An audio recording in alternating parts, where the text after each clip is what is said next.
Hey everyone, welcome back to my channel. I'm Peter, and I just wanted to say thanks so much for tuning in. Now, if you're new to my content, welcome aboard. You can check out my other posing tutorials for figures like Neo, Iron Man, War Machine, Batman, and more right here on this channel. But in today's episode, we'll be going over step-by-step instructions on how to pose the almighty Armored Thanos from Avengers Endgame. Now, I gotta say, I am so excited for anyone who either owns this figure already, or if it'll be delivered to you soon, because he is a hell of a lot of fun and way more posable than I ever anticipated. I was fortunate enough to see the prototype in Tokyo back in 2019, and I never would have imagined he could go beyond a museum pose. But, as you can see here, Hot Toys did a mighty fine job engineering this figure to look beastly and intimidating while still being able to move with ferocity and efficiency. Now, we've got 12 different poses at varying degrees of difficulty, so we've got a lot to cover. But, as usual, we'll be starting things off nice and slow with safety tips and a few casual museum poses first. Now remember, the editing will get faster as we gradually work our way up to the more complex poses, so there will be timestamps down below if you want to go back or jump ahead. And lastly, it's worth mentioning that some of these poses are a bit risky and could potentially cause damage to your figures if you're not careful, so be sure to pose within your comfort level. With all that being said, it's time to get on with the show. Alright, so here we have Thanos in a standard out-of-the-box pose, and we'll be going over safety tips first, starting from the head down. Now, similar to Infinity War Thanos, the head does have a very limited range of motion due to the collar of his armor. But we can overcome this limitation and turn his head even more by pushing the chin forward first before rotating his head. Now, this is a high-risk area for paint damage, so be mindful to slide his nutsack of a chin carefully and slowly over the collar. And, moving down to his arms, one of the cooler bits of engineering here are the shoulder pads. They are magnetic and can easily be removed by simply pulling away. Additionally, they're labeled L and R to match their corresponding arms in case you get them mixed up. And, while we're here, it's worth mentioning that they do have a proper orientation. Specifically, the black bits are designed to face forward, not the gold bits, so be sure to attach them accordingly. Next up are the armbands, and while I personally didn't tinker with these too much, they can be removed by simply pulling them apart towards the back. I suppose you can leave them off along with the shoulder pads if you prefer having a battle-damaged appearance. Also, they do have the tendency to slide up and down his arms while posing, so be very gentle when adjusting them to avoid paint damage. And now moving down to his forearms, the right gauntlet is removable and also has the letter R printed inside to correspond with his right arm. And when reattaching the gauntlet, be sure to push it all the way up to allow for proper clearance of the wrist peg. And when possible, try to align the hands to match the armor's design. Now, when it comes to his left forearm, the gauntlet can technically be removed, but his entire forearm goes with it so the Infinity Gauntlet can be attached. We'll cover this more later. Now, as we make our way down to his torso, please be mindful that this area has the highest risk for damage. There are 8 rubber flaps around his waist that can be poked, trapped, or warped by the sharp edges of his leg armor. For example, carelessly raising the leg up at the thigh can puncture the flap if enough force is applied, so be sure to tuck his leg armor under the flap. However, it's also important to know that the rubber flap will likely warp upwards if the legs are bent too long, so posing this area can be a bit of a double-edged sword. Additionally, his pants are attached to the body using 4 elastic bands that are carefully hidden under the armor. However, raising the legs up will most definitely put a lot of stress and tension on these bands, causing them to either stretch or rip over time. It's for this reason that I cannot recommend keeping this version of Armored Thanos in his iconic sitting position long term. It's also the reason I chose not to feature that pose in this video. But, while we're here, as goofy as it may seem, a quick tip is to undo the zipper in order to relieve some tension off the elastic bands. Every little bit helps, especially if you plan on posing his legs dynamically. Now, when it comes to bending his knees, you'll want to be mindful of these rectangular rubber straps. They are thin and could be pinched or sliced by the shin guards if you're not careful. Fortunately, they're only glued at the thighs and not the shin guards, so you can remove and readjust them for better clearance. Heads up, they are lengthy by design to allow for extra slack, so be sure to gently tuck them into the shin guards to hide them accordingly. Also, when straightening out his legs, be mindful not to scrape or jam the knee pads into the thigh armor. And this last part is less of a safety tip and more of a call out for awesome engineering. Despite having hard plastic armor around the ankles, the boots have an insanely wide range of motion, and the toes can articulate, which is actually the secret ingredient to achieving many of these poses. Now that's pretty much it for our safety tips. There are a few more when it comes to the accessories, but we'll go over them when we get there. With everything that we've learned so far, it's time to get on with the posing. Alright, now for our first pose, we have Thanos casually stepping onto his display base, which can be used as a makeshift weapons rack for his glaive, helmet, or even Infinity Gauntlet. Now the hands we'll be using momentarily are what I call his action hands, but the first thing we'll want to do is turn his head left by carefully sliding it over his collar. Also, be mindful not to tilt his head forward since that makes him look a little perplexed. Instead, you'll want to keep his head straight or tilted back to exude more confidence. Next, we'll want to swap out the fists for his action hands. Then we can raise the right leg up at the thigh, and, as mentioned in the safety tips, be sure to tuck his right leg under the rubber flap. We can also avoid bending the flap by pulling the leg out to the side for proper clearance.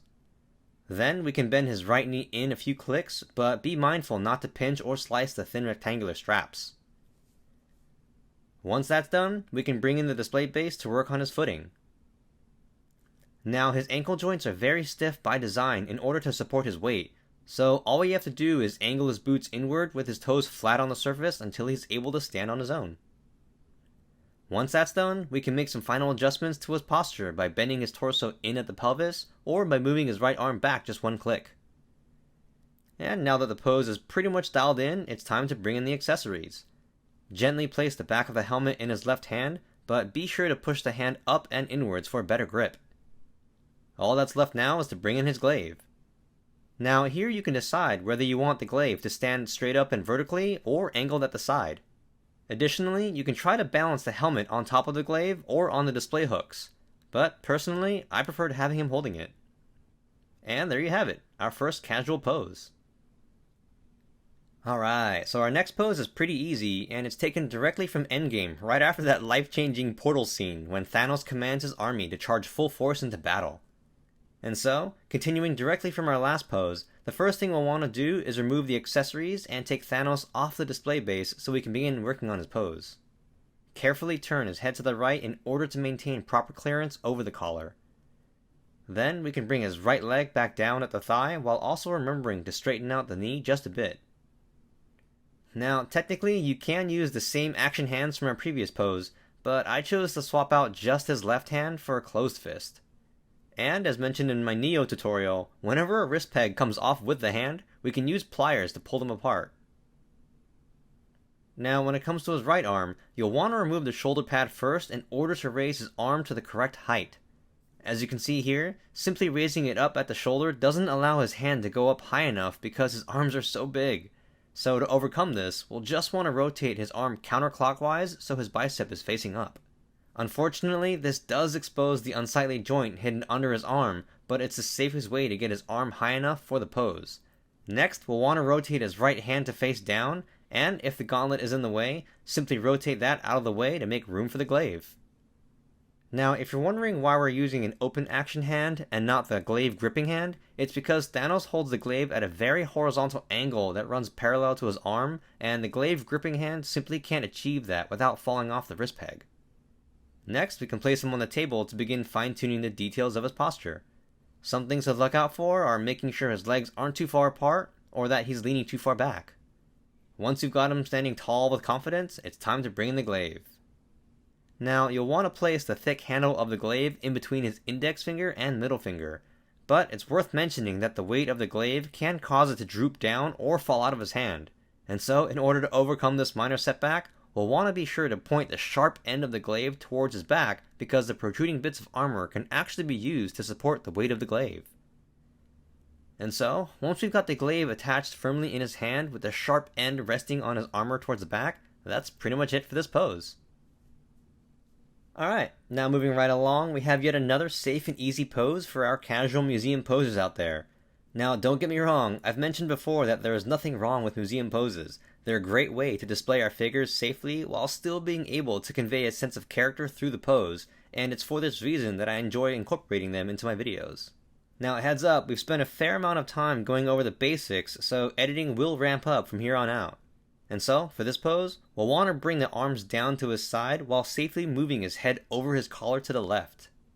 And since he'll be holding both his helmet and glaive, we'll want to swap out the existing hands for the left action hand and the right glaive gripping hand. Now, it's worth mentioning that using the glaive gripping hands will very likely result in some paint staining on the fingers because the handle is so thick that he grips it very firmly. This sometimes happens with various figures during prolonged use of accessories, but fortunately it's on the inside of the hand, so it's really not that big of a deal. Now, heads up, equipping the glaive can be troublesome because the fingers are thick and difficult to pry open. Plus, having a handle the size of a fat burrito doesn't really help either. But the trick is to place the handle between his thumb and middle finger, then gently pry the thumb open while sliding the glaive into his palm. Once that's done, simply attach the glaive and hand to his right forearm, and remember to reattach the shoulder pad as well. I actually forgot to do that while filming. Spoiler alert, there might be some bloopers at the end. Now, if you want him to appear a bit more commanding, we can bring his right arm back just one click. Then we can squeeze his legs to be a little closer, followed by bending his left forearm up just 2 clicks to avoid creasing the skin. All that's left now is to place the helmet in his hand at the index finger, and there's our pose. Alright, now our next pose will be relatively quick since it only requires minor adjustments from the last one. But this is actually my favorite casual pose for Thanos because it not only exudes a sense of elegance and curiosity, but also because it fits inside a Detolf.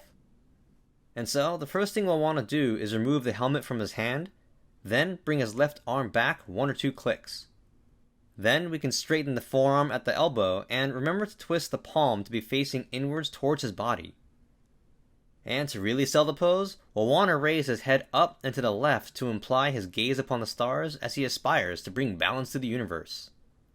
Now, when it comes to putting the helmet on, be mindful not to place it too far back on his head, otherwise he'll look a bit goofy.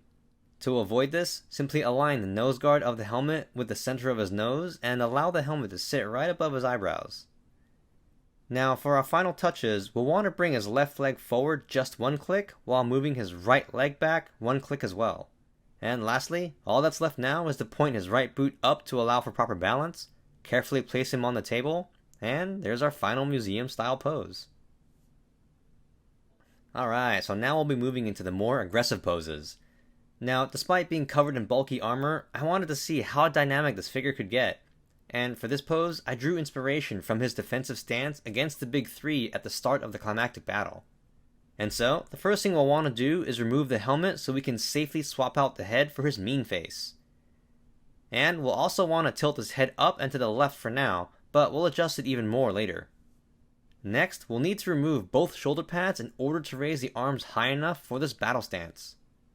Now, this next part is a bit risky since it requires us to really bend his legs at the high-risk areas. Specifically, we'll want to raise his right leg up pretty high underneath the rubber flaps and bend his knee into about 45 degrees, but be careful of the shin guard straps. Moving over to his left leg, we'll want to bring that out to the side and pull it back a few clicks, followed by bending the knee pretty aggressively as well. And remember to pivot both ankles inward for better balance. Next, we can place him on the table to fine-tune his posture. Now, if the torso is leaning too far back, simply twist the entire upper body clockwise while bringing his chest down at the pelvis. As the pose begins to take shape, we can make some final minor adjustments by rotating the left arm up at the shoulder, twisting the hand to face down, tilt his head down even more, and lastly, put on that helmet as he prepares for the fight of his life. And there you have it, our first dynamic pose. Now remember, this will cause the rubber flaps to fold upwards quite a bit if left like this long term. But if that happens, you can try reverting it back to normal with a hairdryer or heat gun set to low. Alright, and for our next pose, we have Thanos intercepting Stormbreaker as he towers over a beaten down Thor. And because the Thor figure from Endgame isn't out yet, Thor from Infinity War will be our stand-in. Now, fortunately, this pose isn't nearly as aggressive as the last one, so we can relieve some of that tension on the high-risk areas by bringing both legs in just a bit while straightening the knees ever so slightly. Then we can remove the glaive from his hand to swap it out for Stormbreaker. Now, unfortunately, Stormbreaker by Hot Toys is a bit small, so it'll pretty much slide all the way down. But if you really want Thanos holding the midsection of the handle, simply cut out a small piece of the black foam that's included in the box and wrap it around the handle for better grip. Either way, we'll want to rotate his right arm up at the shoulder in order to bring it higher while bringing his left arm back down closer to his side. For his left hand, we can align the armor to his gauntlet, and we can also reattach the left shoulder pad since there's enough clearance.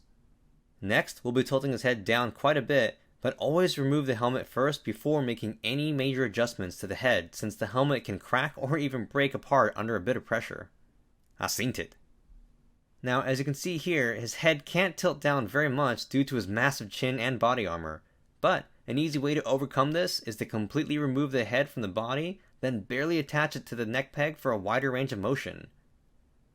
Now, there will be a noticeable gap towards the back of the head, but it'll be hidden by the helmet anyways. Next, we can raise the left leg up while still being mindful to slide the armor under the rubber flap. Then place him on the table so we can fine-tune his posture. Simply twist his torso in at the pelvis, swivel his right leg outwards just a bit, move his left arm out just one click, then reattach the hand with Stormbreaker to his right arm. And that's pretty much it for Thanos, so now it's time to bring in the God of Cheese Whiz. Now, I know I did the same thing in my other video for Infinity War Thanos, but damn, just look at that head sculpt. It's hard not to admire and appreciate all the hard work and detail they put into these things. I mean, just look at those eyes. Obviously, a one-off custom paint job will always be better, but for a mass-produced head sculpt, this is just incredible. In any case, Thor's pose will be pretty easy since he'll be laying on the ground. And since we'll be looking at Stormbreaker, we'll just want to use the same trick with the head by barely reattaching it to the peg. Doing so allows his head to tilt forward even more. Then we can raise his right arm up while keeping it extended with the palm face down. Next, we can pull his left arm out just a bit, then slightly bend his knees. Once we've got him on the table, we can fine-tune the details, like messing with the cape, raising his legs at the knees even higher, and tucking his left foot under his right. And there you have it. Alright, now for our next pose, we have Thanos deflecting Thor's incoming attack. Now, in the film, Thanos used both arms to push the glaive up against Stormbreaker. However, doing so here would have required us to bend both arms in pretty aggressively, which I didn't want to do. And so, we can just move Thor aside for now as we make some minor adjustments to Thanos. First thing we'll want to do is swap out his right gripping hand for the right action hand, followed by lowering the arm and reattaching the right shoulder pad. Then, we'll want to remove the left shoulder pad so we can safely rotate his left arm to be a little higher. Next, we'll want to swap out the left action hand for the left gripping hand. Once the glaive is equipped, simply reattach it to his arm, followed by raising it up. And that's pretty much it for Thanos. So now we can move back over to Thor. Simply equip Stormbreaker to the right gripping hand, then remove the current hands. Now, since Thor will be in a mid-swing pose, we'll want to attach the open palm hand to his extended left arm in order to imply his kinetic momentum. Next, we can attach Stormbreaker to his arm, then simply use the same technique for the head by removing it and gently reattaching it to the neck peg for a wider clearance, but be sure to tilt his head up and to the right. Now moving down to his legs, we'll want to bring his left leg forward at the thigh while pulling his right leg out towards the back. And be sure to twist the pelvis to the right. Doing so creates the appearance of a crossover swing at the midsection. Now, technically the pose that we're building towards can also be used as the foundation of his classic lightning summon pose. So I guess that's kind of like a bonus pose for this video. But since he'll be swinging Stormbreaker, we'll want to lower his arm just a bit, then rotate his right hand counterclockwise to imply his downward strike. And that's pretty much it for Thor. Simply place him on the table against Thanos, fine-tune some details with the cape and posture, and there's our pose. Alright, so for our next pose, the roles have reversed as we now have Thanos swinging the glaive while Cap tries to deflect. And similar to our last pose, Thanos was technically using both arms to push the glaive into Cap's shield in the film, but the figure's limitation doesn't really allow for that. And so, the first thing we'll want to do is temporarily remove Thor for now since he'll return a little later. And for Thanos, we'll want to swap out the glaive gripping hand for the left action hand. Next, we'll want to remove the helmet and right shoulder pad for better clearance later, followed by tilting his head to the right. And once again, we can loosen the head from the neck peg to achieve a more aggressive angle. Next, we can remove the right hand while rotating the arm up at the shoulder. And for his body, we'll want to twist the torso inwards and swivel the right leg out to emphasize his mid-action strike. Once that's done, we can place him on the table, then attach the glaive and right gripping hand to his arm. All that's left now is to work on the final touches, like leaning him in at the ankles, rotating the legs to face out, or rotating his hand a little more if needed. And now that we're done with Thanos, it's time to bring in our first Avenger. And because Endgame Cap isn't out yet, we'll be using Civil War Cap as a substitute. Now for this pose, we'll be raising his left arm up pretty high at the shoulder, and just like my video for Neo, we'll need to slide the arm up against the body to allow that kind of articulation. But heads up, be very careful not to scrape the small silver clip on the harness under the armpit area. It's barely held in with 2 micropins and can fall off into the abyss if you're not careful. And so, once we've got his left arm up to about chest level, we can bring his arm in at the elbow to about 45 degrees. Next, we'll want to twist his body at the torso to imply his anticipation for the attack, followed by raising the legs up at the thigh with the knees bent so he can stand his ground. Now, this pose here technically works as is, but for a more dynamic look, we can bring his right leg forward while moving his left leg back for an even wider stance. All that's left now is to place him on the table to find his balancing point. And there it is, Cap's last line of defense. Alright, now I had a lot of fun with this pose, and it's actually in the film for like a fraction of a second. It's one of those things where if you blink you might miss it, but if you watch the fight closely, it happens right after Iron Man gets hit with Mjolnir and passes out. I remember thinking it was a pretty awesome maneuver in theaters, and I've been eager to try it out. Now, fortunately, there's not much to change for Thanos if you're continuing on from our last pose. All we gotta do is point the glaive out while rotating his right arm down just a bit. Then we can tilt his head back to anticipate the kick, followed by straightening out his torso at the pelvis. Then simply place him on the table and reattach the helmet, and that's pretty much it for Thanos. Now, moving back over to Cap, we'll want to extend both arms at the elbow, then swing them back just a bit to imply his centrifugal momentum. And when it comes to his head, we'll want to tilt his chin down and forward in order to have him looking directly at Thanos during the kick. Next, we'll want to bring his right leg down towards the floor if you've already got him inverted, but be sure not to overbend the knees too much. Otherwise, it'll look anatomically incorrect. And for his foot, you can either point his boot out or keep it straight, whichever you prefer. Next, we'll want to angle his left leg down at the knee to about 90 degrees. And when it comes to his body, you can technically arch his back if you prefer to pose him at the beginning of the kick, but I went with abdominal crunch to bring the kick closer. And that's pretty much it for his pose. All that's left now is to place him on any dynamic fight stand, but be sure to attach the clamp to the side of his body so it can be hidden from plain view. Next, simply make some minor adjustments to match up his line of sight, and that's pretty much it.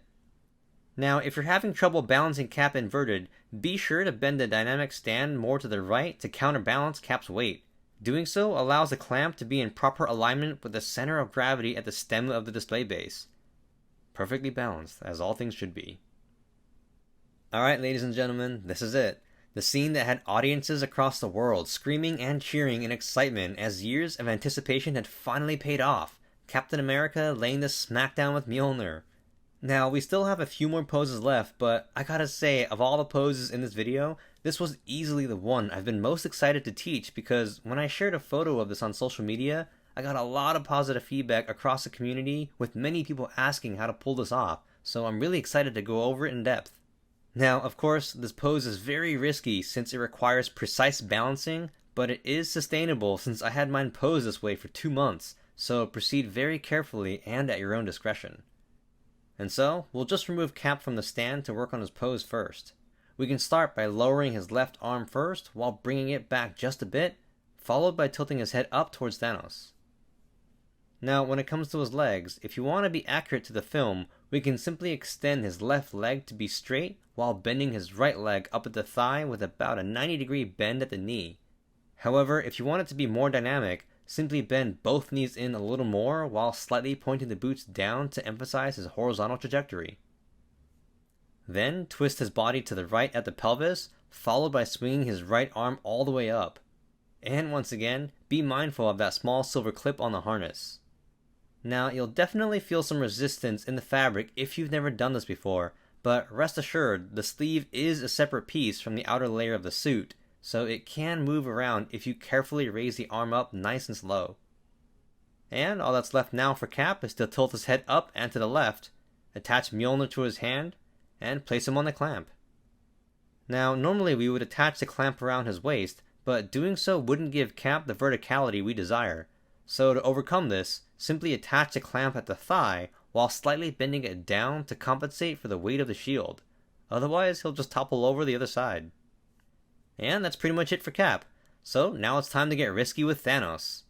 Now, it's worth mentioning that his display base is required for this pose, and while it does work with the included metal stand, I personally prefer using the clear plastic stand from Infinity War Thanos. You'll see why in a bit, but not to worry, we'll cover both momentarily. And so, moving over to Thanos, simply remove the helmet first before tilting his head up and to his left. And for his legs, we'll want to pull them down at the thigh while pointing the boots down as well. Next, we can twist the torso to his left while keeping his left leg slightly raised in order to emphasize a serious case of whiplash. Then, we can rotate his left hand to face down, and that's pretty much it for Thanos. The real trick here is the balancing act. Now, the secret ingredient to this pose is actually in his right boot.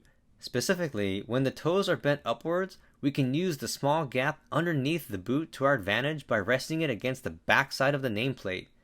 Doing so prevents the figure from sliding forward off the base, but again, this requires precision and a lot of patience, so be very careful.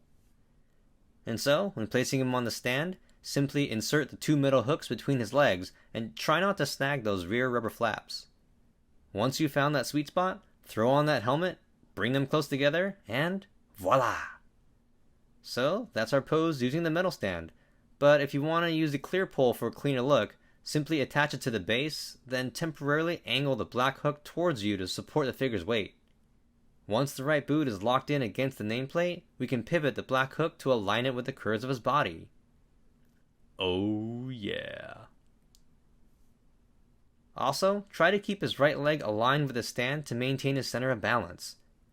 And lastly, here's a closer look at his right boot being used as an anchor. And that's pretty much it for this pose. Now, I'm really keen to see if fellow collectors will try this out. I believe you can do it, but remember to pose carefully and within your own comfort level.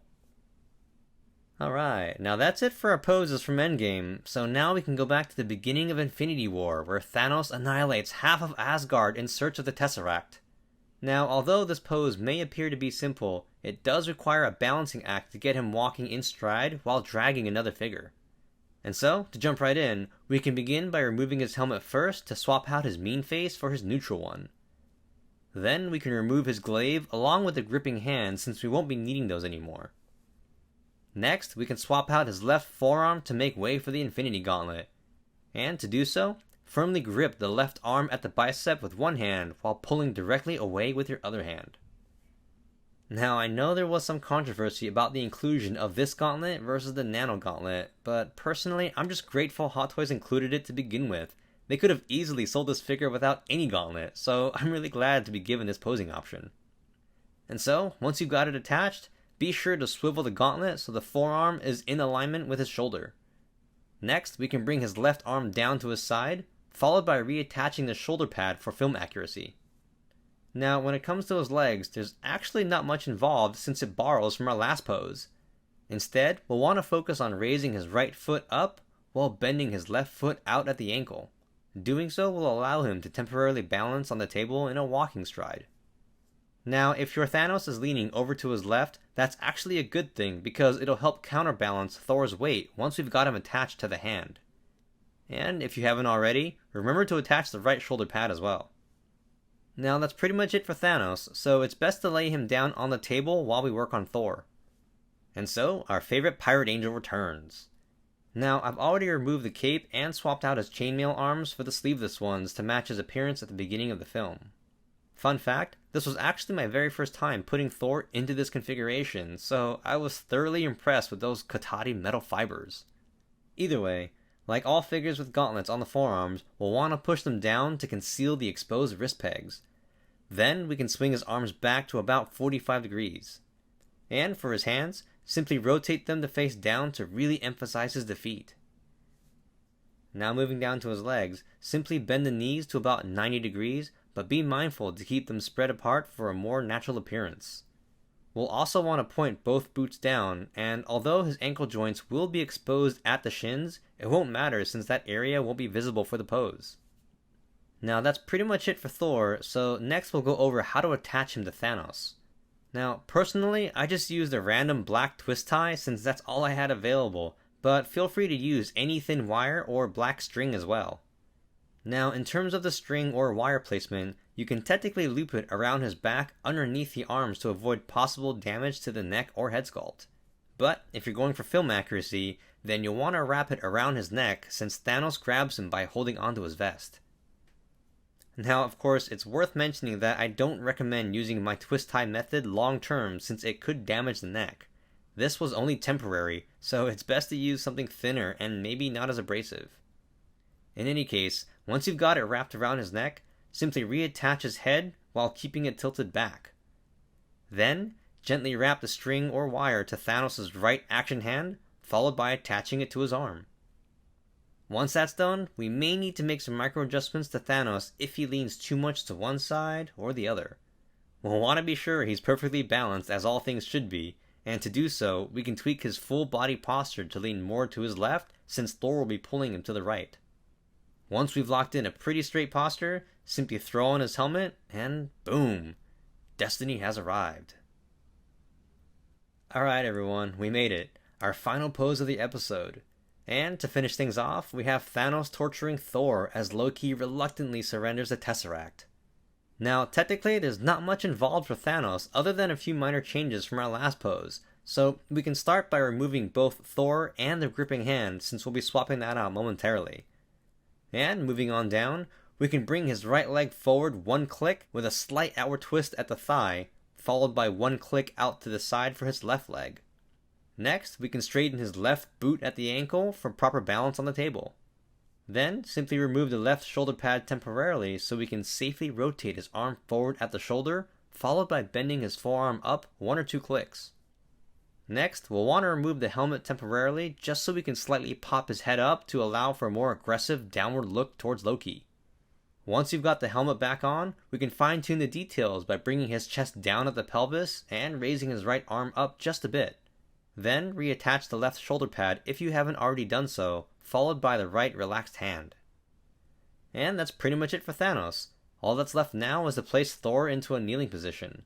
And fortunately there's not much to change from his previous pose either. Simply remove the string or wire around his neck. Then, once you've got his head reattached, bring his arms back down to his side with a very slight bend at his right forearm. Also, remember to hide the wrist pegs under the gauntlets if possible. Next, we can tilt his head down and to his left before moving on to his legs. Now, heads up, because we'll be bending his knees in pretty aggressively, it's worth mentioning that the rear side of his pants will likely crease. Personally, I don't mind because the small amount of creasing will be pretty unnoticeable, especially with all the horizontal stitching that's already behind the knees, but to each their own. And so, we'll just want to bend his knees to about 90 degrees while keeping his boots pointed out as well. Now, if he remains in place on the table without falling over, then we're close but not quite there just yet. And the reason is because he's leaning too far back, so we'll want to be sure to lean his body forward at the thighs. If he tends to fall forward, then we've got it just right since Thanos will be propping him up. All that's left now is to bring them in for their close-up, gently place the relaxed hand on top of Thor's hair, and that's pretty much it for those two. Now, because we've already covered the basics of posing Loki in my previous video for Infinity War Thanos, I went ahead and posed Loki submitting the Tesseract off camera. But here's a quick look for reference. Simply raise the right arm while keeping the palm facing up, move his left leg forward with his right leg back, and you can have him either looking up at Thanos or down towards Thor. And for our finishing touch, simply place a Tesseract in his hand, and there's our final pose. And there you have it, 12 unique poses for Armored Thanos from Avengers Endgame. Now, if you stuck around and made it this far into the video, then I honestly cannot thank you enough for granting me your time. I know there's a lot of hardship and uncertainty for many people around the world right now, and I wanted to focus my time and energy on contributing some positivity into the collecting community. I really hope you found this video to be fun, informative, and perhaps even comforting during these challenging times. If you did, then feel free to give it a thumbs up to let me know that you enjoyed it. If not, then feel free to give me a thumbs down, but let me know in the comments what I can do to improve since I welcome constructive feedback. Now, if you like these poses and you're on Instagram, feel free to follow me at posingwithpeter16. If you're on Facebook and want to say hi, then come join us over at 6th Scale Network where we chat all things figures, movies, and upcoming content. Thanks again so much for watching. As always, stay safe, take care, and we'll see you in the next video. Tama. Oh, jeez.